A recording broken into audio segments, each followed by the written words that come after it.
Jadi kenapa ya peternak ayam kampung di tutorial bisa menguntungkan dan waktu prakteknya belum tentu menguntungkan juga?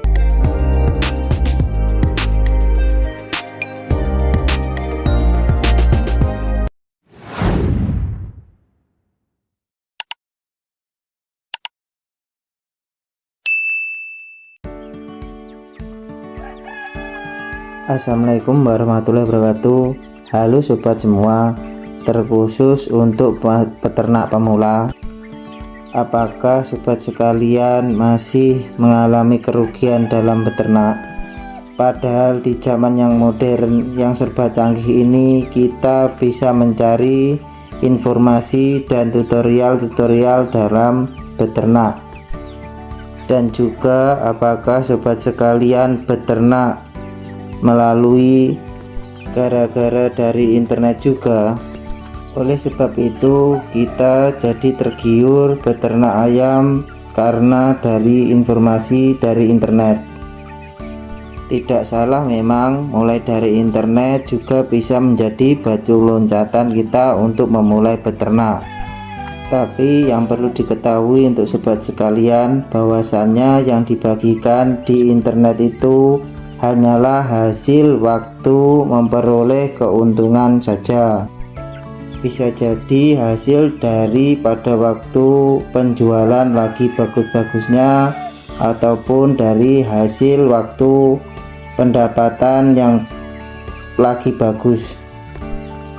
Tidak salah juga memang, banyak acuan yang ada di internet bisa menjadi acuan untuk kita belajar beternak. Tetapi untuk teori dan faktanya di lapangan sangatlah berbeda. Tidak salah memang kalau di tutorial itu bisa menjadi acuan kita dalam beternak, tetapi untuk menjadikan patokan itu belum bisa saya rasa. Jadi untuk peternak ayam kampung, kalau rugi, yang bisa mengatasi kerugian atau mencari solusinya itu ya hanya kita sendiri yang tahu. Misalnya kita beternak ayam kampung telur. Dalam tutorial kita sudah sama seperti untuk pakannya, itu sama seperti di tutorial, tapi untuk penghasilannya belum tentu sama. Bisa jadi produksinya sedikit, bahkan tidak bertelur, meskipun kita juga menggunakan pakan yang sama yang seperti yang ada di tutorial. Nah, soal kayak gitu biasanya kan untuk ayamnya berbeda, kandangnya berbeda, dan suhu lingkungannya juga berbeda. Jadi itu pun tidak sama seperti yang di tutorial. Misalnya dari ayamnya, dari beda ayam itu juga pengaruhnya sangat besar. Dan bisa saja asal muasal ayam yang kita pelihara itu tidak tahu dari asal usulnya. Itu pun juga berpengaruh di hasil produksinya. Sebagai pembuktian bahwa teori analisa itu tidak selamanya berjalan lurus dan sebanding dengan yang ada di lapangan. Walaupun kita sering membahas soal perawatan ayam, namun praktek di lapangan tetap aja masih ada kendala dalam beternak. Misalkan kita pelihara DOC sampai besar dan nantinya kita jual, tapi di tengah perjalanan dari DOC menuju ayam siap jual itu pasti ada kendala, dan kendalanya itu sangat banyak sekali, mulai dari ayam sakit, terus ayamnya mati, dan lain sebagainya. Yang intinya tidak berjalan dengan mulus, ya tetap ada kendalanya. Jadi di sini kita intinya lagi sharing, berbagi pengalaman dan dalam beternak, karena beternak itu setiap peternakan pasti berbeda cara.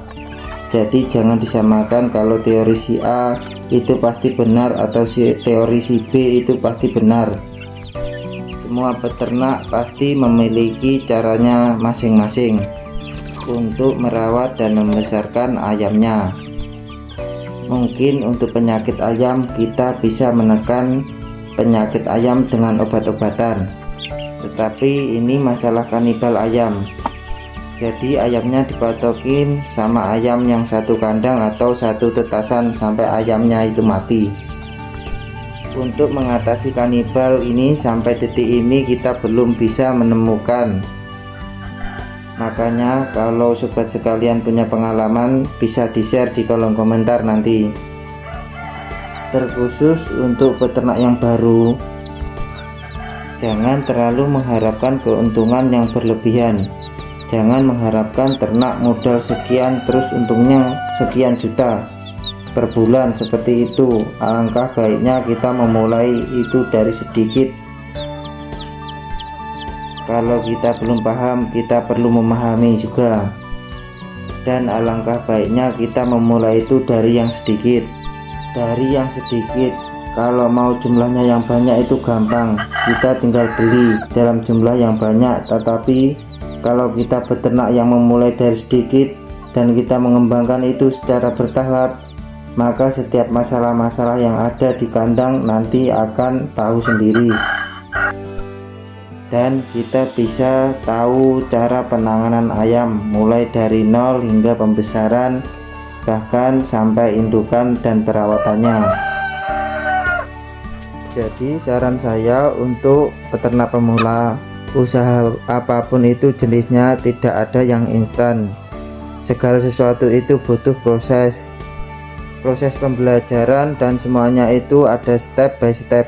Tidak ada sesuatu pekerjaan atau sesuatu usaha itu yang instan langsung berhasil. Jadi itu harus ditanamkan di benak kita, yang terutama para calon peternak atau bakal peternak ya, karena beternak ayam kampung itu tidak sesimpel dan semudah yang orang bayangkan. Jadi demikian dulu sharing atau pembahasan kita kali ini. Semoga bisa menjadi inspirasi buat para peternak di Indonesia, baik yang sedang beternak atau sedang memulai usaha. Jangan lupa terus dukung channel saya dengan cara subscribe, like, dan komennya.